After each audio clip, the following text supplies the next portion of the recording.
এই জীবনের জন্য বিপদ, আপদ, পরীক্ষা, স্ট্রাগল এটা অনিবার্য, এটা হবেই।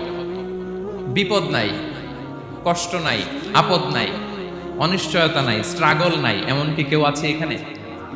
কেউ কি হাত তুলে বলতে পারবেন যে হুজুর আমার জীবনে কোনো বিপদ নাই, অথবা আমার জীবনে কোনো দুঃখ নাই, কষ্ট নাই, কোনো স্ট্রাগল নাই, কোনো রিস্ক নাই? এরকম সৌভাগ্যবান কেউ আছেন এখানে? তাহলে জীবনের জন্য পরীক্ষা এটা অনস্বীকার্য, হবেই হবে পরীক্ষা। পৃথিবীর জীবনটাই এমন, এভাবেই এই লাইফকে ডিজাইন করা হয়েছে। পরীক্ষা থাকবে, এখানে বিপদ থাকবে, এগুলো উত্তীর্ণ হয়ে আপনাকে যেতে হবে। চিরসুখ চির শান্তি এটাই পৃথিবীতে হয় না। চিরসুখ এবং চিরশান্তির জায়গা হচ্ছে জান্নাত। চিরসুখ এবং চিরশান্তি কোথায়? এটা জান্নাতের বৈশিষ্ট্য। চিরসুখ চিরশান্তি, টেনশন নাই, ঝামেলা নাই, পরীক্ষা নাই, বিপদ নাই, রিস্ক নাই, স্ট্রাগল নাই, এটা হচ্ছে দ্য ফিচার্স অফ জান্নাত, জান্নাতের ফিচার। কিন্তু সমস্যা বাদে তখন যখন জান্নাতের ফিচার আমরা দুনিয়ায় খুঁজি, যেটা পাবো আমরা জান্নাতে, এটা খুঁজি কোথায়? এই তখনই সমস্যা বাদে। And this is the main problem. এটাই বড় সমস্যা। এই সমস্যার সমাধান কোথায়, এটা নিয়ে আজকে আমি কিছু কথা অ্যাড্রেস করবো ইনশাআল্লাহ। তো তাহলে আসুন শুনি জান্নাতের ফিচার কি। জান্নাতের কমন একটা ফিচার হচ্ছে জান্নাতে there will be no sickness in paradise. জান্নাতে কোনো অসুস্থতা থাকবে না, চিরসুস্থ। সুবহানাল্লাহ পড়েন। চিরসুস্থ, চিরসবল, কেউ অসুস্থ হবে না জান্নাতে। জান্নাত হবে অ্যান্টি এইজিং, জান্নাতে বয়স বাড়বে না কারো, চিরযৌবনা, চিরযুবক, অ্যান্টি এজিং। আপনারা জানেন যে বর্তমান পৃথিবীতে অ্যান্টি এজিং ক্রিম পাওয়া যায় না? ক্রিম, কথা বুঝতেছেন? অ্যান্টি এজিং ক্রিম পাওয়া যায়। তারা বলে এই ক্রিম মাখলে চামড়ায় ভাঁজ পড়ে না। এটার দাম আছে কিন্তু অনেক। অ্যান্টি এজিং ক্রিম লাগায়, শ্যাম্পু ইউজ করে, অ্যান্টি এজিং অয়েল আছে, এটা দিলে নাকি চামড়ায় ভাঁজ পড়ে না। ইভেন ভারতের অনেক বড় একজন ব্যবসায়ী মুকেশ আম্বানি, নাম শুনছেন না? যে তার ছেলের বিয়ে হয়ে গেল, তো এই মুকেশ আম্বানির স্ত্রী নীতা আম্বানি, সে কিছুদিন আগে এক বোতল গোল্ড ওয়াটার খেয়েছে, gold water, and its cost $60,000 $60,000 দাম এক বোতল গোল্ড ওয়াটারের। কেন? ফর অ্যান্টি এজিং, যাতে বয়সের ছাপ গালে না থাকে। এখন বলেন এভাবে কি আমাদের বয়সকে ধরে রাখা সম্ভব এই পৃথিবীতে? সম্ভব না, কারণ এই ফিচারটা দুনিয়ার ফিচার না, এটা জান্নাতের ফিচার। সুবহানাল্লাহ পড়েন। তাহলে জান্নাতে কেউ অসুস্থ হবে না, জান্নাত হবে চির যৌবন, চির যৌবনা। ওখানে আমরা যুবক থাকবো, প্রত্যেকে 33 বছরের যুবক যুবতী হয়ে জান্নাতে ঢুকবো। বিষ্ণু ইসলাম বলেন আহলুল জান্নাতি জুরদা ওয়া মুরদা ওয়া আবনাউ সালাসিন ওয়া সালাসিন। জান্নাতে যারা যাবে শুভ্র দাড়িবিহীন, প্রত্যেকে হবে 33 বছর বয়সের। ওই যে 33 বছর বয়সে একবার ঢুকলেন আর বয়স বাড়বে না, ওইটাই চিরকাল ওই বয়স পাবে। জান্নাতের আরেকটা ফিচার হচ্ছে নো ফ্রাস্ট্রেশন, কোনো চিন্তা নাই, দুশ্চিন্তা নাই, হাইপার টেনশন নাই, সজীব প্রাণবন্ত। সুবহানাল্লাহ। জান্নাতের আরেকটা ফিচার হচ্ছে there is no expiry date in জান্নাত। এক্সপায়ারি ডেট আছে? জান্নাতে যে ঢুকবো 7 দিনের জন্য চেক ইন, নাকি চেক ইন কয় দিনের জন্য? 7 দিন 10 দিন পরে চেক আউট করে ফেলবে, এরকম? নো এক্সপায়ারি ডেট, আজীবন। একবার এন্ট্রি পেলে বের হওয়ার টেনশন নাই। আল্লাহু আকবার। তাহলে no expiry date, rather it's eternal, আজীবন থাকবেন, খালিদিনা ফিহা, চিরকাল থাকবেন। এবং জান্নাতের সবচাইতে গুরুত্বপূর্ণ ফিচার হচ্ছে there will be no death in জান্নাত। জান্নাতে আপনার আর মৃত্যু হবে না, মৃত্যুর বিদায় হবে। তার মানে আপনি অমর হবেন। তাহলে আপনি চির সুস্থ, চির সবল হবেন জান্নাতে, চির যুবক থাকবেন, প্রাণবন্ত থাকবেন, আপনি অমর হবেন, আপনি জান্নাতে মরবেন না। জান্নাতীরা যখন জান্নাতে যাবে ফেরেশতারা ডেকে বলবে ইয়া আহলাল জান্নাতি ইন্না লাকুম আন তাসিহু ফালা তাসকামু আবাদা। জান্নাতীরা চিরকাল সুস্থ থাকবা, অসুস্থ হবা না। ইন্না লাকুম আন তাশিব্বু ফালা তাহরামু আবাদা, তোমরা শাবাব থাকবা, বুড়া হবা না। ওয়া ইন্না লাকুম আন তাহইয়াউ ফালা তামুতু আবাদা, চিরকাল বেঁচে থাকবা, মরবা না। এবং সেদিন জান্নাতে মৃত্যু দেয়া হবে, মৃত্যু দেয়া হবে। ইউতাল মাউতু বিকাবশিন আমলাহ, একটা ছাগলের আকৃতিতে মৃত্যুকে আনা হবে। ফায়ুযবাহুল মাউত, মৃত্যুকে জবাই দেয়া হবে। এবার জান্নাতীরা তাকিয়ে থাকবে, ফেরেশতারা বলবে ইয়া আহলাল জান্নাতি খুলুদুন ফালা মাউত, হে জান্নাতীরা চিরকাল এই জান্নাতে থাকো। তাহলে জান্নাতের ফিচার পাইছেন? এখন কোন বোকা যদি এই ফিচার দুনিয়ায় খোঁজে পাবে? পাবে না, কারণ দুনিয়ার ফিচার আলাদা। দুনিয়ার ফিচার কি? এই দুনিয়াতে বিপদ আসবে, কষ্ট আছে, দুনিয়াতে হতাশা আছে, ভয় আছে, অসুস্থতা আছে, বার্ধক্য আছে, এবং এই দুনিয়ার একটা এক্সপায়ারি ডেট আছে, আছে না? দ্য ডে ইউ ডাই, যেদিন আপনি মারা যাবেন, এটা আপনার এক্সপায়ারি ডেট, চলে যেতে হবে, চলে যেতে হবে। এই পৃথিবীতে মৃত্যুর অস্তিত্ব আছে, সবকিছু থমকে দিয়ে, আপনাকে চমকে দিয়ে মৃত্যু চলে আসবে, ঠিক কিনা বলেন? তাহলে এগুলো হচ্ছে দুনিয়ার ফিচার। এই দুনিয়াতে বিপদ আপদ, কষ্ট, ঝুঁকি, স্ট্রাগল, পার্থক্য, অসুস্থতা, এগুলো নিয়ে আমাদেরকে টিকে থাকতে হয়। এটা দুনিয়ার ফিচার, মিলাই ফেললে হবে না। জান্নাতের ফিচার একটা, দুনিয়ার ফিচার আরেকটা। দুনিয়াতে কষ্ট থাকবে, বিপদ আপদ থাকবে। এই দুনিয়ার ফিচারটা আল্লাহ তাআলা কোরআনের একটা আয়াতে খুব চমৎকার ভাবে উল্লেখ করেছেন, সেটা দিয়েই আমি আলোচনা শুরু করেছি। আল্লাহ তাআলা ইরশাদ করছেন, ওয়ালা নাবলুওয়ান্নাকুম বিশাইইম মিনাল খাউফি ওয়াল জু'i ওয়া নাকসিম মিনাল আমওয়ালি ওয়াল আনফুসি ওয়াস সামারাত ওয়া বাশশিরিস সাবিরিন। আল্লাহ তাআলা বলছেন, অবশ্যই অবশ্যই আমি তোমাদেরকে পরীক্ষা করব, ভয় দিয়ে, ক্ষুধা দিয়ে, সম্পদের ঘাটতি দিয়ে, আতঙ্ক দিয়ে, প্রাণনাশ দিয়ে, ফল ফসলের হানি দিয়ে পরীক্ষা করবে। কিন্তু এই পরীক্ষায় যারা উত্তীর্ণ হবে, যারা সবর ইখতিয়ার করবে, ওয়াবাশশিরিস সাবিরিন, ধৈর্যশীলদের জন্যই হচ্ছে সুসংবাদ। আলহামদুলিল্লাহ পড়ে। তাহলে সম্মানিত সুধী, আমরা বুঝতে পারলাম এই পৃথিবীর ফিচার হচ্ছে এখানে বিপদ থাকবে, বিপদ ছাড়া কেউ থাকবে না। স্ট্রাগল থাকবে, কষ্ট থাকবে, ঝুঁকি থাকবে, রিস্ক থাকবে, এবং নানা ধরনের বিপদ আপদ দিয়ে আল্লাহ তাআলা আমাদেরকে পরীক্ষা করবে। এটা মাস্ট, এটা আমাদের মাইন্ডসেটে নিয়ে নিতে হবে। মাইন্ডসেটে এটা ক্লিয়ার থাকতে হবে। চিরসুখ চিরশান্তি এই দুনিয়াতে মিলবে, কোথায় মিলবে তাহলে? এটা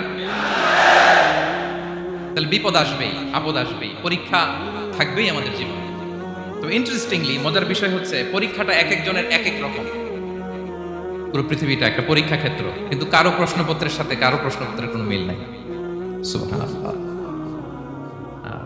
আমার পরীক্ষা একরকম, আপনার পরীক্ষা আরেক রকম, ওই ভাইয়ের পরীক্ষা আরেক রকম, ওনারটা আরেক রকম। সবাই পরীক্ষার্থী, সবাই পরীক্ষার্থী, কিন্তু কারো প্রশ্নপত্রের সাথে কারো প্রশ্নপত্রের কোনো মিল নাই।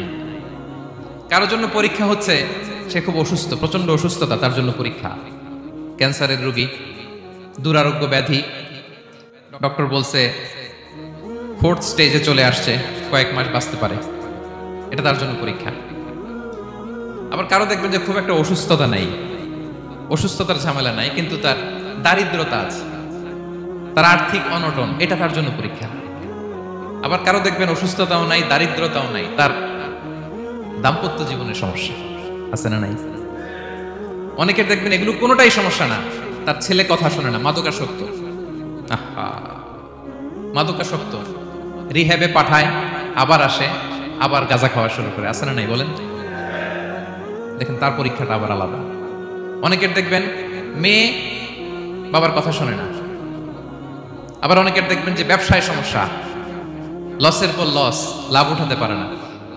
তাহলে পরীক্ষা ছাড়া, বিপদ আপদ ছাড়া দুনিয়াতে কেউ নাই, কেউ নাই প্রিয় ভাই। এটা আমাদের মাথায় রাখতে হবে। পরীক্ষা আপনাকে দিতেই হবে, পরীক্ষা দিয়ে দিয়েই নিজেকে প্রমাণ করতে হবে। আর এক একজনের পরীক্ষাটা এক এক রকম, কারো পরীক্ষার সাথে কারো পরীক্ষার কোনো মিল থাকবে না। তো মাঝে মাঝে আমরা এটা ভুলে যাই। আল্লাহ তাআলা কালামে পাকে রিমাইন্ডার দিয়ে আমাদেরকে স্মরণ করিয়ে দিতে চান যে এই পৃথিবীতে আসলে তোমরা এসেছো পরীক্ষা দিতে। এটাই জীবনের বড় বাস্তবতা। আমাদের জীবনে যত হতাশা, আমাদের জীবন নিয়ে যত অভিযোগ, আমাদের মনে যত কষ্ট, আমাদের হৃদয়ের ভেতর যত অস্থিরতা, তার মূলে হচ্ছে এই সমস্যা যে আমরা ভুলেই গেছি আমরা পরীক্ষা দিতে আসছি। এটা যদি ভুলে না যান, এটা যদি আপনার মাইন্ডসেটে থাকে যে পুরো জীবনটা একটা পরীক্ষা, তাহলে দেখবেন কোনো কিছু আপনাকে কাবু করতে পারবে না। আপনি হতাশ হবেন না, জীবন নিয়ে আর অভিযোগ থাকবে না, আপনি ভেঙে পড়বেন না, সব অভিযোগ হতাশা দূর হয়ে যাবে। তারপর বুঝতে পারলাম পরীক্ষা আপনাকে দিতেই হবে। পরীক্ষা দেয়া ছাড়া এই পৃথিবী থেকে চলে যাওয়ার কোনো চান্স বা সুযোগ আমাদের কারো নেই। সূরাতুল আনকাবুতে আল্লাহ তাআলা এই কথাটা আরো চমৎকার ভাবে বলেছেন। আল্লাহ তাআলা ইরশাদ করছেন, আহাসিবান নাসু আইয়ুতরাকু আইয়াকুলু আমান্না ওয়া হুম লা ইফতানুন ওয়ালাকাদ ফাতান্নাল্লাযীনা মিন ক্বাবলিহিম ফালা ইয়া'লামান্নাল্লাহুল্লাযীনা সাদাকু ওয়া লা ইয়া'লামান্নাল কাযিবিন। আল্লাহ বলেন, মানুষ কি ভেবেছে সে শুধু বলবে আমি ঈমানদার আর তাকে আমি জান্নাতে ঢুকাই দিব? না, কখনো না, কোশ্চিনকালেও না। বরং পূর্ববর্তীকালে যারা পৃথিবীতে এসেছিল তাদেরকে আমি পরীক্ষায় নিয়েছি, পরীক্ষা করেছি, এবং তাকেও ঈমানের প্রশ্নে সে সত্যবাদী না মিথ্যাবাদী পরীক্ষা দিয়ে দিয়ে নিজেকে প্রমাণ করতে হবে। ঠিক কিনা বলেন? পরীক্ষা দিয়ে আপনাকে প্রমাণ করতে হবে। এবং এই পরীক্ষার ব্যাপারটা, এটা যে শুধু আমরা সাধারণ মানুষ, আমাদের জীবনে দুঃখ বিপদ পরীক্ষা এমনটা না। এই পৃথিবীর সবচেয়ে শ্রেষ্ঠ মানুষ যারা ছিলেন তাদেরকে আল্লাহ পরীক্ষা নিয়েছেন। বলেন তো, এই পৃথিবীতে সবচাইতে শ্রেষ্ঠতম মানুষ কারা? সবচাইতে শ্রেষ্ঠ ভালো মানুষ কারা ছিল পৃথিবীতে? বলেন তো, নবীরা। আওয়াজ করে বলেন তো, কারা? বলেন তো, নবীদের জীবনে পরীক্ষা ছিল কি ছিল না? হ্যাঁ, ছিল। বেশি না কম? বিষ্ণু ইসলামকে জিজ্ঞাসা করা হলো, আইয়ুন নাসি আশাদ্দু বালাআন ইয়া রাসূলুল্লাহ, হে আল্লাহর রাসূল, এই পৃথিবীতে কাদের জীবনে পরীক্ষা বেশি? বিষ্ণু ইসলাম বললেন, আল আম্বিয়া, নবীদের জীবন। আল আম্বিয়া সুম্মাল আমসাল ফাল আমসাল, সবচাইতে জীবনে পরীক্ষার সম্মুখীন সবচাইতে বেশি হয়েছেন নবীরা। তারপরে নবীদের পরবর্তী অবস্থান যাদের, সিদ্দিকীন যারা, সোহাদা যারা, সলিহিন যারা, আল্লাহওয়ালা যারা, তাদের জীবনে পরীক্ষা বেশি। ইউবতালার রাজুলু আলা হাসাবি দীনি, ব্যক্তির দিনদারি যত বেশি তার জীবনে আল্লাহর পরীক্ষাও তত বেশি। আপনি আল্লাহওয়ালা হবেন, আপনার জীবনে পরীক্ষাও অনেক বেশি। এজন্য ইমানদার হওয়া যেমনি মর্যাদার, ইমানদারের জীবনে পরীক্ষাও হবে অনেক বেশি। এবং পরীক্ষা যত বড়, খেয়াল রাখতে হবে, মন খারাপ করার কোনো সুযোগ নেই। পরীক্ষা যার জীবনে যত বড়, সেটাতে সফল হতে পারলে ওটার প্রতিদানও বড়। পরীক্ষা যত বড়, এটাতে সাকসেস হইতে পারলে এটার রিওয়ার্ডও তত বড়। বিষ্ণু ইসলাম বলেন, ইযামুল জাযাই মাআ ইযামিল বালা, বালা যত বড় জাযাও তত বড়, প্রতিদানও তত বড়। কারণ নবীদের জীবনে যদি খেয়াল করেন, দেখবেন যেই নবীর জীবনে পরীক্ষা যত বেশি, সেই নবীর জীবনে সফলতাও তত বেশি। সাইয়েদনা ইব্রাহিম আলাইহিস সালামের কথাটা একটু খেয়াল করেন তো, বলেন তো, ওনার জীবনে পরীক্ষা কেমন ছিল? বেশি না কম? ওনার জীবনের পরীক্ষা থেকেই তো আমরা এই শব্দটা ব্যবহার করি। আমরা বলি অগ্নি পরীক্ষা। কি বলি? মানে আগুনে নিক্ষেপ করা হয়েছে সাইয়েদনা ইব্রাহিম আলাইহিস সালামকে, তাও স্বাভাবিকভাবে না, উলঙ্গ করে, ন্যাকেড করে ওনাকে অপমানিত করবার জন্য ওনার গায়ের জামা কাপড় খুলে উলঙ্গ অবস্থায় আল্লাহর খলিল সাইয়েদনা ইব্রাহিম আলাইহিস সালামকে অগ্নিকুণ্ডে নিক্ষেপ করা হয়েছিল। এরকম এক্সপেরিয়েন্স এই অডিটোরিয়ামের ভেতরে আমাদের কখনো হয়েছে? তাইলে সাধারণ মানুষের জীবনের পরীক্ষা আর নবীদের জীবনের পরীক্ষার মধ্যে পার্থক্য আছে না নাই? ওই পরীক্ষায় উনি পাশ করে ফেললেন। 86 বছর পর্যন্ত আল্লাহর কাছে দোয়া করলেন, আল্লাহ আমাকে একটা নেককার সন্তান দাও। আল্লাহ সন্তান দেয় না। 86 বছর পরে আল্লাহ তাআলা সাইয়েদনা ইব্রাহিম আলাইহিস সালাম এবং হাজারের ঘরকে উজালা করে সন্তান দিলেন। সাইয়েদনা ইসমাঈল আলাইহিস সালাম পৃথিবীতে আসলেন কত বছর বয়সে? 86 বছর বয়সের এখানে কেউ আছেন? হ্যাঁ, আছি আমরা? কেউ নাই। 86 বছর বয়সে প্রথম সন্তান পেয়েছে। তাদের ঘরকে উজালা করে আল্লাহর নবী সাইয়েদনা ইসমাঈল আলাইহিস সালাম আসলেন। এবার আল্লাহ বললেন, যাও স্ত্রীকে আর এই কলিজার টুকরা সন্তানকে, থাকো তো প্যালেস্টাইনে, প্যালেস্টাইন থেকে 1,500 কিলোমিটার দূর, দ্য ব্যারেন ল্যান্ড, ওই মক্কার ধুধুমরু প্রান্তরে রেখে আসো, যেখানে কেউ নাই, মানুষ নাই, গাছ নাই, পাখি নাই, পানি নাই, যাও রেখে আসো। আচ্ছা বলেন তো, 86 বছর পরে যে লোকটা সন্তান পেল, বুঝেছেন উত্তর দিন, 86 বছর পরে যে লোকটাকে আল্লাহ তাআলা সন্তান দিল, তার হৃদয়ে ওই সন্তানের জন্য মায়া বেশি না কম? এমনি তো আমাদের প্রথম সন্তানের হিস্ট্রিটা একটু খেয়াল করেন তো। প্রথম আমাদের যে মেয়ে হয়েছিল বা যাদের ছেলে হয়েছিল, তার প্রতি আদর, সোহাগ, দরদ, ভালোবাসা, আল্লাহ কত ছিল। 86 বছর বয়স আল্লাহ তাআলা ওনাকে সন্তান দিলেন, দিয়ে বললেন, যাও হাজারকে আর ইসমাঈলকে মক্কার ধুধুমরু প্রান্তরে রেখে আসো। আল্লাহ তাআলা বলতে দেরি, চলে যেতে দেরি নাই, মুহূর্তে উনি রওনা হয়ে গেলেন। সুবহানাল্লাহ পড়বেন না? রেখে আসলেন মক্কার ধুধুমরু প্রান্তরে। এবার আল্লাহ বললেন, যাও রিটার্ন ব্যাক টু প্যালেস্টাইন, প্যালেস্টাইনে চলে যাও। চলে গেলেন, হৃদয়টা ভেঙে খান খান। অনেক বছর পরে আল্লাহ তাআলা আবার অনুমতি দিলেন, যাও এবার ছেলেকে দেখে আসতে পারো, যাও প্যালেস্টাইন থেকে আবার মক্কায় যাও। সেদিন ইব্রাহিম আলাইহিস সালাম প্যালেস্টাইন থেকে আবার ১,৫০০ কিলোমিটার পথ পাড়ি দিয়ে, এখনকার মতো ফ্লাইটে যায় না, গাড়িতেও না, উটে করে, কিসে করে। উনি যে কতবার মক্কা থেকে ফিলিস্তিন এসেছেন আর গিয়েছেন কোনো ইয়ত্তা নাই, হিসাব নাই। গেলেন, এবার ছেলেটা হাঁটতে পারে, দৌড়াতে পারে, একটু একটু কথা বলতে পারে, আব্বু আব্বু ডাকতে পারে। কেমন মায়া লাগে বলেন তো। মায়া ভালোবাসায় যখন টইটম্বুর, ঠিক ওই মুহূর্তে আল্লাহ বললেন ছেলেকে জবাই করো, জবাই করো ছেলেকে। আল্লাহ তাআলা বলতে দেরি করেছেন, আল্লাহর আদেশ পালনে 1 সেকেন্ডও তিনি দেরি করেন নাই, ছুরি চালালেন, জান্নাত থেকে দুম্বা নিয়ে আসা হলো। এভাবে আল্লাহর নবী ইব্রাহিম আলাইহিস সালাম ওনার জীবনের প্রতিটি ক্ষেত্রে যেখানেই আল্লাহ তাআলা ওনাকে পরীক্ষা নিয়েছেন, উত্তীর্ণ হয়েছেন। এবং দেখেন ওনাকে আল্লাহ তাআলা কি উপহার দিলেন, আল্লাহ তাআলা ওনাকে খলিলুল্লাহ উপাধি দিলেন, আল্লাহর বন্ধু। সুবহানাল্লাহ বলেন। আল্লাহ তাআলা বলছেন, ওয়া ইযি বিতালা ইব্রাহিম রাব্বুহু বিকালিমাতিন ফাআতাম্মাহুন ক্বালা ইন্নী জাঈলুকা লিন-নাসি ইমামা। আল্লাহ অনেকগুলো পরীক্ষা নিয়েছিলেন সাইয়েদনা ইব্রাহিম আলাইহিস সালাম, প্রতিটা পরীক্ষায় সাকসেসফুলি পাস করেছেন, গোল্ডেন এ প্লাস। আল্লাহ বলেন, ইন্নী জাঈলুকা লিন-নাসি ইমামা, I'm gonna make you the leader for the entire human being. I'm gonna appoint you as a leader for the entire universe. গোটা বিশ্বের জন্য, গোটা মানবতার জন্য আমি তোমাকে লিডার বানায় দিলাম।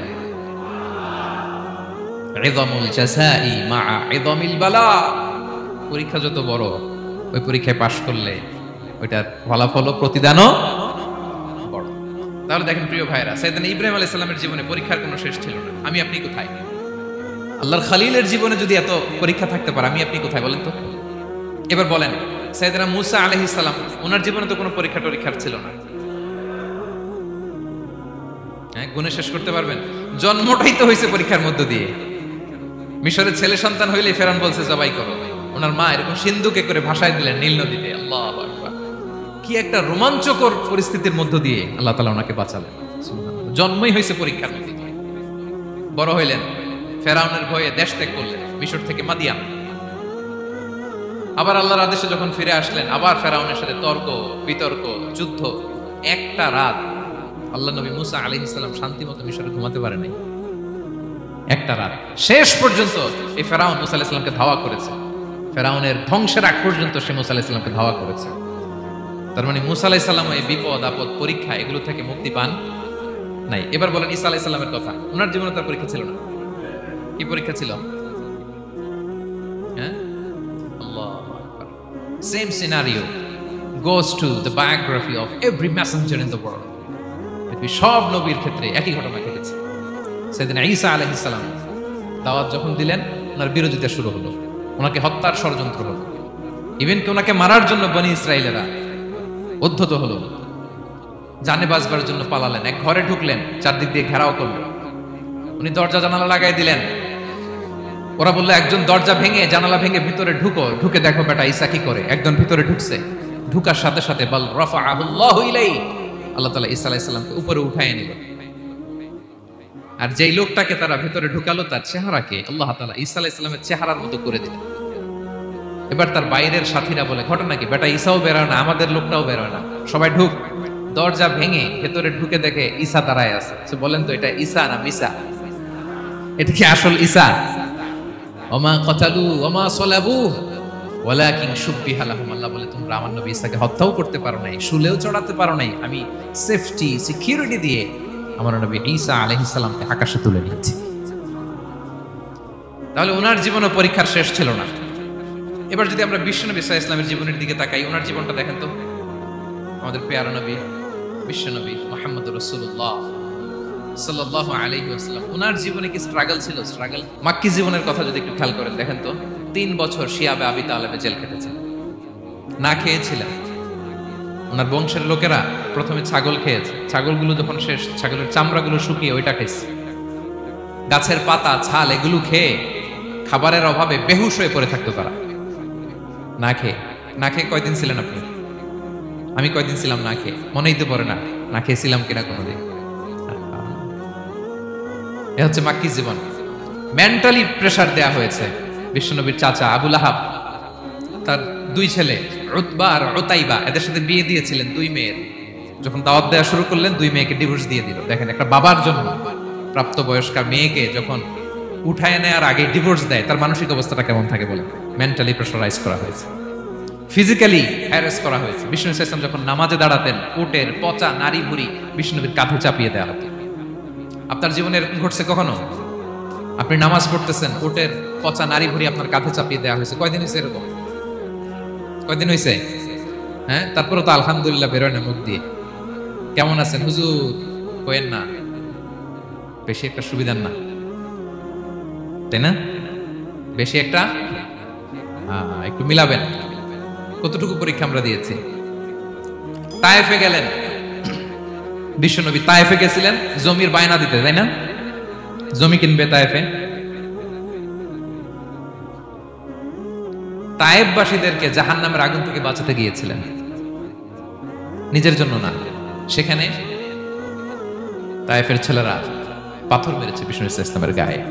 এত শুভ্র দেহ ছিল, চেহারা ছিল, বিষ্ণুনবীর গা দিয়ে ঝরঝর করে রক্ত ঝরেছে। ফিজিক্যাল হ্যারাসমেন্টের শিকার হয়েছেন বিষ্ণু ইসলাম। যখন যেদিন বিষ্ণু ইসলামকে হত্যার ষড়যন্ত্র করা হলো, আল্লাহ তাআলার আদেশে তিনি মক্কা থেকে মদিনায় হিজরত করলেন। মদিনাতে যে একটা রাত, সপ্তম হিজরির আগ পর্যন্ত শান্তিতে ঘুমাতে পারেন নাই। 3 দিকে 3 ইহুদি বসতি, বনু কাইনুকা, বনু নদীর, বনু কুরাইজা। খাওয়ার মধ্যে বিষ মিশিয়ে দেয়া হয়েছিল বিষ্ণু ইসলামের। বাজুর, খাসির বাজুর রান পছন্দ করতেন। এক ইহুদি মহিলা বিষ্ণু ইসলামের ওই রানের মধ্যে বিষ মিশিয়ে দিয়েছিল। ওই বিষের যন্ত্রণায় মৃত্যুর আগ পর্যন্ত বিষ্ণুনবী কাতরাতেন, এবং উনি ইন্তেকালের সময় ওই বিষের ব্যথা যন্ত্রণাতে ইন্তেকাল করেছেন। বিষ্ণুনবীর ইন্তেকালটা শাহাদাতের ইন্তেকাল ছিল।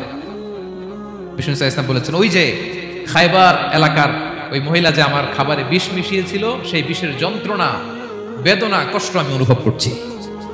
খেয়ে না খেয়ে দিন প্রচারের কাজে নিজেকে দিয়েছ বিলিয়ে, তায়েফের কাফিরেরা চিনল না সে আলো, দুষ্ট ছেলেদের পিছু দিল লেলিয়ে, পাথরের আঘাতে ক্ষত বিক্ষত হয়ে সারা শরীর থেকে রক্ত ঝরে। হে রাসূল তোমাকে ভুলি আমি কেমন করে, হে রাসূল তোমাকে ভুলি আমি কেমন করে। হাজার ব্যথা বেদনার পরে ফিরে আসনি তুমি আপন ঘরে, দিনের আলো তুমি ছড়িয়ে দিতে চলে গেলে মদিনায় মক্কা ছেড়ে। হে রাসূল তোমাকে ভুলি আমি কেমন করে, হে রাসূল তোমাকে ভুলি আমি কেমন করে। ঠিক কিনা বলেন? একটা রাত শান্তিতে, শান্তির ঘুম তিনি দিতে পারেন নাই। প্রিয় ভাইরা, তাহলে আমরা কি বুঝলাম? বিশ্বনবীর জীবনে পরীক্ষা ছিল কি ছিল না? আমাদের উপায় আছে? আমরা বাঁচতে পারবো এই বিপদ আপদ পরীক্ষা ঝঞ্ঝাল থেকে? বাঁচতে চাইলেও বাঁচতে পারবো? পারবো। ইমাম মালিক আলাইহি রাহমা নাম শুনেছেন? ইমাম মালিক, ওনার জ্ঞান থেকে লাখো লাখো মানুষ উপকৃত হয়েছে, কোটি কোটি মানুষ উপকৃত হয়েছে। মদিনার রাস্তায় রশি দিয়ে ওনাকে টেনে হিচড়ে এক এলাকা থেকে আরেক এলাকায় নিত জালেম বাদশাহরা। ইমাম মালিক আলাইহি রাহমা। ইমাম আহমদ ইবনে হাম্বল, ওনাকে বেত্রাঘাত করা হতো, চাবুক দিয়ে পেটানো হতো। আমাদের মাযহাবের ইমাম আল ইমাম আল আযম আবু হানিফা আলাইহি রাহমা, ওনাকে কারাবন্দী করা হয়েছে। তার মানে দেখেন, যত বড় বড় স্কলার, যত বড় বড় মাশায়েখ, এমনকি আম্বিয়া আলাইহিস সালাম, ওনারাও পরীক্ষা বিপদ আপদ থেকে রেহাই পান। পাইছে? তাহলে আপনি আর আমি পাবো? বলেন তো। তাহলে এটা আমাদের ব্রেইনে গেঁথে নিতে হবে যে জীবন মানেই এখানে বিপদ থাকবে, পরীক্ষা থাকবে, স্ট্রাগল করে করে আমাকে আগাতে হবে। কেউ আমার জন্য রেড কার্পেট বিছিয়ে রাখবে না। এই জীবনটা বড় জটিল। This is life, how it's design. এভাবেই পৃথিবীকে ডিজাইন করা হয়েছে। এখানে বিপদ আছে, কষ্ট আছে। এই পরীক্ষা দিয়ে দিয়ে আপনাকে উত্তীর্ণ হতে হবে। বুঝতে পেরেছেন প্রিয় ভাই? নাও দ্য কোশ্চেন অ্যারাইজ, এখন প্রশ্ন হচ্ছে, কেন আল্লাহ এই পরীক্ষা নেন? কেন? আল্লাহ তাআলা সূরা মুলকে বলেছেন, এই পৃথিবী সাজানোর, এই জীবন মৃত্যুর এই খেলা, এটার উদ্দেশ্যটাকে আল্লাহ তাআলা স্পষ্ট করে বলেছেন, আল্লাযী খালাকাল মাউতা ওয়াল হায়াতা লিয়াবলুয়াকুম আইয়ুকুম আহসানু আমালা। জীবন মৃত্যু দিয়ে তোমাদের জীবনকে সাজানো হয়েছে এজন্য, যাতে করে তিনি তোমাদের পরীক্ষা করতে পারেন। কি করতে পারেন? তোমাদের মধ্যে কে সৎকর্মে অগ্রগামী, কে কাজে ভালো, আমলে ভালো, এটা দেখার জন্য। বেসিকলি আল্লাহর দেখার প্রয়োজন নাই, আমাদেরকে দেখানোর জন্য এই পরীক্ষার আয়োজন। আমি ভালো করবো না খারাপ করবো এটা আল্লাহ জানে না? তোমার পরীক্ষা করা লাগে কেন? কথা বলেন। আমি জান্নাতি না জাহান্নামী এটা আল্লাহ জানেন না? বেসিকলি আমাদেরকে জানানোর জন্য এই পরীক্ষার আয়োজন। কাদেরকে জানানোর জন্য? মানে তুমি জেনে যাও তুমি জান্নাতি না জাহান্নামী। আমি ভালো করেই জানি। একটা ছোট্ট উদাহরণ দিলে বুঝতে পারবেন প্রিয় ভাইয়েরা। ধরেন আল্লাহ তাআলা দুইজনকে সৃষ্টি করলেন। উদাহরণস্বরূপ একজনের নাম আব্দুল্লাহ, আরেকজনের নাম আব্দুর রহমান। সৃষ্টির পরে আব্দুল্লাহকে বললেন, আব্দুল্লাহ আমি জানি তুমি পৃথিবীতে 50 বছর হায়াত পাইতা, খুব ভালো কাজ করতে, তুমি দুনিয়াতে অনেক ভালো কাজ করতে, এটা আমি আগেই জানি, আমার অসীম জ্ঞান বলে আমি আগে থেকেই জানি। তো যাও, তোমার এইমাত্র সৃষ্টি করলাম, যাও তুমি জান্নাতে ঢুকে যাও, কারণ আমি জানি তুমি জান্নাতি হবে।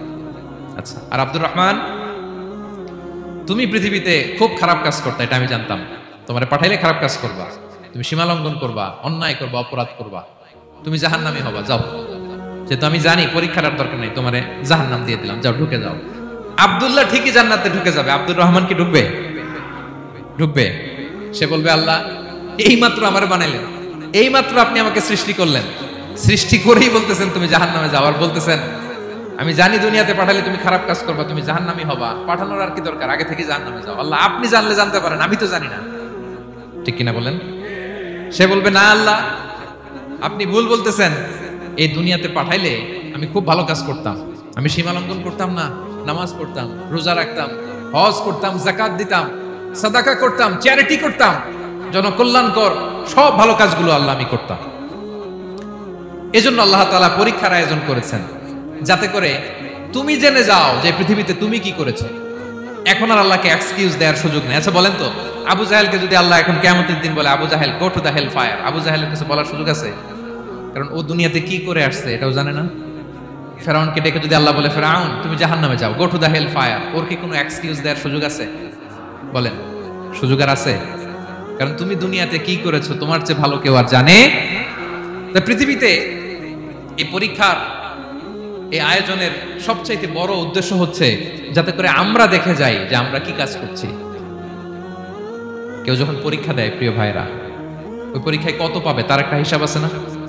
বলেন, আপনি গণিত পরীক্ষা দিয়ে আসছেন, যে 100তে 100 পাবে সে বলতে পারে আমার সব অঙ্ক হয়েছে, ঠিক কিনা বলেন? আর যে লাড্ডু গুড্ডু বুঝছেন তো, কিছুই পারে নাই, ঘোড়ার ডিম, তারও একটা হিসাব আছে যে সে কিছুই লিখে আসতে পারে নাই। তাই পৃথিবীতে এই পরীক্ষার আয়োজনের প্রধানতম কারণ হচ্ছে যাতে করে আমরা বুঝে যেতে পারি যে আমরা কোথায় যাব, জান্নাতে না জাহান্নামে। প্রিয় সুধী, এ পর্যায়ে আমরা জানবো এই যে পরীক্ষা আল্লাহ তাআলা নিচ্ছেন আমাদেরকে, এই পরীক্ষায় সফল হওয়ার মূল মন্ত্র কি? কোরআনে বিভিন্ন আয়াতে এই পরীক্ষার কথা বলা হয়েছে এবং এই পরীক্ষার সফলতার মূল মন্ত্রও কোরআনে ঘোষিত হয়েছে। আলহামদুলিল্লাহ বলেন। যে আয়াত দিয়ে আমি শুরু করেছি এই আয়াতে আল্লাহ তাআলা বলেছেন, ওয়াবাশশিরিস সাবিরিন, নবী হে ধৈর্যশীলদেরকে আপনি সুসংবাদ দিন, ধৈর্যশীলদেরকে সুসংবাদ দিন। তার মানে বিপদে ধৈর্য ধারণ করতে হবে প্রিয় ভাইরা। ইন্নামাস সাবরু ইনদা সাদামাতিল উলা। বিপদে আমরা অনেক সময় প্যানিক হয়ে যাই, অস্থির হয়ে যাই, কি করব, হতাশ না। মুমিনরা হতাশ হয় না, ধৈর্য ধারণ করে। কি করে? কি করে? ধৈর্য ধারণ করার শক্তি দাও গো মেহেরবান আমায়, দাও গো মেহেরবান। পড়েন, ধৈর্য ধারণ করার শক্তি দাও গো মেহেরবান আমায়, দাও গো মেহেরবান। সবাই বলুন একসাথে, ধৈর্য ধারণ করার শক্তি দাও গো মেহেরবান আমায়, দাও গো মেহেরবান। বুকের ভেতর ব্যথার নদী বইছে অবিরাম, বইছে বইছে অবিরাম। পড়ুন, ধৈর্য ধারণ করার শক্তি দাও গো মেহেরবান আমায়, দাও গো মেহেরবান। পড়েন আমিন। আল্লাহ যেন বিপদে আমাদেরকে ধৈর্য ধারণ করার তৌফিক দান করে। প্রিয় ভাইয়েরা, ধৈর্য এটা এটা এমন একটা গাছ যে গাছের সারা গায়ে কাটা, কিন্তু এই গাছের ফলটা বড় সুস্বাদু। আই রিপিট, আমি আবার বলছি, ধৈর্য এটা এমন একটা গাছ যে গাছের সারা গায়ে কাটা, কিন্তু ফলটা বড় মিষ্টি, ফলটা বড় সুস্বাদু। সবাই ধৈর্য ধারণ করতে পারে না। বিষ্ণু ইসলামকে আল্লাহ তাআলা নানা সময় আশ্বস্ত করেছেন, সান্ত্বনা দিয়েছেন, আর ধৈর্যের বাণী শুনিয়েছেন। আল্লাহ বলেন, ফাসবির কামা সবারা উলুল আজমি মিনার রাসূল। নবী হে, আপনার আগে দৃঢ় প্রত্যয়ী নবীরা যেরকম ধৈর্য ধারণ করেছে, আপনিও ধৈর্য ধারণ করুন। সূরাতুল মুজাম্মিল আল্লাহ তাআলা বলছেন, ওয়াসবির আলা মা ইয়াকুলুনা ওয়াহজুরহুম হাজরান জামিলা। ওরা যাই বলুক, আপনি ধৈর্য ধারণ করুন, ওদের কথাকে ইগনোর করুন। Just ignore what they are saying to you. যা বলে আপনি জাস্ট ইগনোর করেন। ওরা বিষ্ণু ঈসা ইসলামের মনোবলকে ভেঙে দেওয়ার জন্য কখনো বিষ্ণু ঈসা ইসলামকে কবি বলে গালি দিত। কবি কি বলতো? শায়ের। কখনো বলতো মজনুন, পাগল। নাউজুবিল্লাহ পড়বেন না? পাগল বলে গালি দিত। মাঝে মাঝে বলতো কাহিন, গণক। মাঝে মাঝে বিষ্ণু ঈসা ইসলামকে তারা বলতো আবতার, লেস কাটা। মুহাম্মদ, তোমার ছেলে নাই, তোমার বংশ নির্বংশ হয়ে গেছে, তোমার নাম নেয়ার মতো কেউ নাই। কপাল পোড়া। গোটা বিশ্বব্যাপী বিষ্ণু ঈসা ইসলামের সুনাম সুখ্যাতি ছড়িয়ে দিয়েছে কে? আকাশ বাতাস মাড়িয়ে, সাত আকাশ ছাড়িয়ে আল্লাহর আরশ পর্যন্ত আল্লাহ তাআলা বিষ্ণু নবীর সুনাম সুখ্যাতিকে সুউচ্চ করেছেন। ঠিক কিনা বলেন? ইগনোর করুন। আপনাকে কবি বলে, গণক বলে, আপনাকে পাগল বলে, আপনাকে লেসকাটা বলে, জাস্ট ইগনোর দেন। বর্তমান সময়েও নানা ধরনের ট্যাগ আমাদেরকেও দেয় কি দেয় না বলেন? দেয়। আমাদেরকে কি বলে? মৌলবাদী বলে,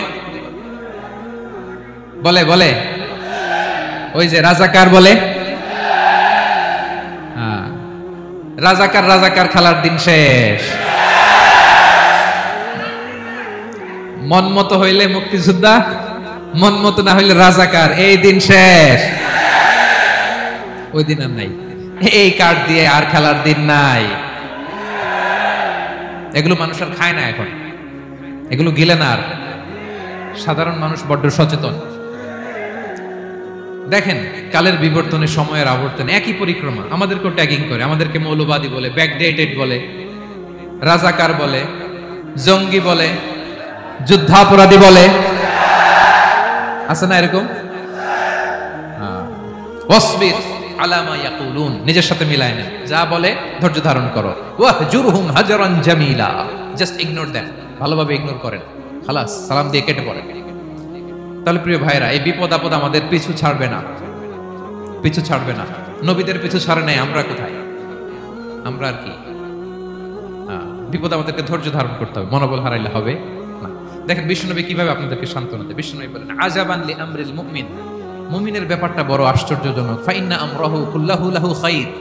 মুমিনের জীবনে যা ঘটে সবটাই খাইর, সবটাই কল্যাণ। ইন আসাবাতহু সাররাউ শাকারা ফাকানা খাইরাল্লাহ ওয়া ইন আসাবাতহু দাররাউ সাবারা ফাকানা খাইরাল্লাহ। মুমিনের জীবনে যদি সুখ আসে তাহলে মুমিন শুকরগুজার হয়, এটা তার জন্য ভালো। আর যদি মুমিন জীবনে দুঃখ আসে তাহলে সে সবর ইখতিয়ার করে, এটাও তার জন্য ভালো। সুবহানাল্লাহ। তাহলে দেখেন, আমরা হয় সুখে থাকি নয় দুঃখে থাকি, ঠিক কিনা বলেন? তাহলে সুখের সময় আমরা শুকর করি, কি করি? শুকরগুজার হই। শুকরিয়া করাও একটা ইবাদত, শুকরিয়া করাও কি? আর দুঃখের সময় আমরা সবর করি, সবর করাটাও একটা। তাহলে আমাদের পুরো জীবনটাই ইবাদত, পুরো জীবনটাই। সুখের সময় শুকর আর দুঃখের সময় সবর। আওয়াজ করে বলেন, সুখের সময় শুকর আর দুঃখের সময়। এই দুই ইবাদত মুমিন জীবনে চলমান, কন্টিনিউয়াস, একটা উইন উইন সিচুয়েশন। কি বলেন? উইন উইন হয়ে গেল না? যেই পরিস্থিতিতেই থাকে আমাদের জন্য লাভ। আল্লাহু আকবার। তাহলে প্রিয় ভাইরা, এটাই জীবনের বাস্তবতা। সবর আমাদেরকে ইখতিয়ার করতে হবে, হতাশ হওয়া যাবে না। অনেকে আমরা অল্পতে হতাশ হই। এই যে আমরা ধৈর্য ধারণ করছি, এর ফল পাচ্ছি না। দীর্ঘ দেড় দশক ধরে ধৈর্য ধারণ করছেন না আপনারা? এখন মুক্তি, স্বাধীনতা, বিজয় এনে দিয়েছে কে? ধৈর্য ধারণ করুন। ধৈর্যের যে ফলাফল, এটা বড় মিষ্টি। ধৈর্য এমন একটা গাছ, এই গাছের সারা গায়ে কাটা, কিন্তু এর ফলটা বড় সুস্বাদু, এর ফলটা বড় মিষ্টি। ধৈর্য ধারণ করার অভ্যাস করতে হবে প্রিয় ভাইরা। মুমিন হতাশ হয় না, হাল ছেড়ে দেয় না।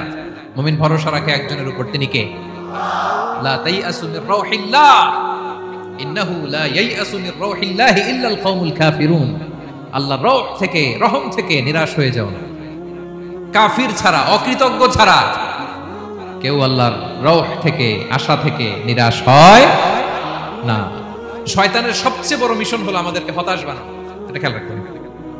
শয়তানের সবচাইতে বড় মিশন কি? আমাদেরকে হতাশ করে দেয়া। হতাশ বানাইতে পারলে সে সাকসেসফুল, খুশি।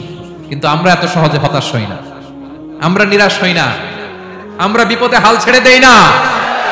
আমরা ভরসা রাখি এক মহান সত্তার উপর। তিনি কে? মনে থাকবে? বিপদ আসলে ভেঙে পড়বেন, ভিসা না হইলে কান্নাকাটি শুরু করবেন, ব্যবসায় লস হইলে হাউমাউ, হ্যাঁ, দেশ থেকে কোনো দুঃসংবাদ আসলে হতাশ হবেন, ভেঙে পড়বেন। ধৈর্য ধারণ করব আমরা। আওয়াজ করে বলেন, আমরা কি করব? সবর। বিপদ ট্যাকেল দেওয়ার প্রথম স্টেপ হচ্ছে সবর। ধৈর্য ধারণ করতে হবে। ওয়াবাশশিরিস সাবিরিন, ধৈর্যশীলদেরকে সুসংবাদ দাও। বিপদ থেকে বাঁচার দ্বিতীয় স্টেপ হচ্ছে এই বিপদ থেকে উত্তরণের চেষ্টা করতে হবে। কন্টিনিউয়াস প্রচেষ্টা চালিয়ে যেতে হবে। ওয়াল্লাযীনা জাহাদু ফিনা লানাহদিয়ান্নাহুম সুবুলানা। যারা আমার রাস্তায় চেষ্টা করে, প্রচেষ্টা করে, স্ট্রাগল করে, তাদেরকে আমি পথ দেখিয়ে দেই, সুবুল দেখিয়ে দেই, ওয়ে আউট দেখায় দেই, এক্সিট দেখায় দেই। কোথাও আটকাবেন না আপনি, আপনাকে এক্সিট দেখাই দিবে কে? মালয়েশিয়াতে কেলুয়ার বলে না? কেলুয়ার কি বলে চিনেন? কেলুয়ার মানে কি? এক্সিট। এক্সিট পেয়ে যাবেন, আটকাবেন না আপনি জীবনে কোথাও। 3 নাম্বার, আল্লাহর উপর তাওয়াক্কুল করতে হবে বিপদ আসলে। ওমাইয়া তাওয়াক্কাল আলাল্লাহি ফাহুয়া হাসবুহ। আল্লাহর উপর যে তাওয়াক্কুল করে, আল্লাহই তার জন্য যথেষ্ট হয়ে যায়। তাহলে বিপদে প্রিয় ভাইরা আমরা প্যানিক হব না, ধৈর্য ধারণ করব, বিপদ থেকে উত্তরণের সর্বোচ্চ প্রচেষ্টা চালিয়ে যাব, আর ভরসা রাখবো একজনের উপর, তিনি কে? আর বিপদ আসলে এটাকে নেগেটিভলি নেবেন না সবসময়। বিপদ আপদ এটা অনেক পজিটিভ, ভালো জিনিস আমাদের জীবনে বয়ে নিয়ে আসে। শাইখুল ইসলাম ইবনু তাইমিয়া আলাইহি রাহমা উনি বলতেন, খুব দামি কথা, খুব হেভি ওয়েট কথা, মনোযোগ দিয়ে শুনুন। তিনি বলতেন, যে নেয়ামত তোমাকে আল্লাহ থেকে দূরে সরায়, ওই নেয়ামতের চেয়ে বিপদ ভালো যে বিপদ তোমাকে আল্লাহর দিকে ধাবিত করে। আই রিপিট, আমি আবারও বলি, যে নাজ নেয়ামত তোমাকে আল্লাহ থেকে দূরে সরিয়ে দেয়, সে নাজ নেয়ামতের চেয়ে ওই বিপদ আপদ ভালো যেই বিপদ আপদ তোমাকে আল্লাহর কাছে টেনে দেয়।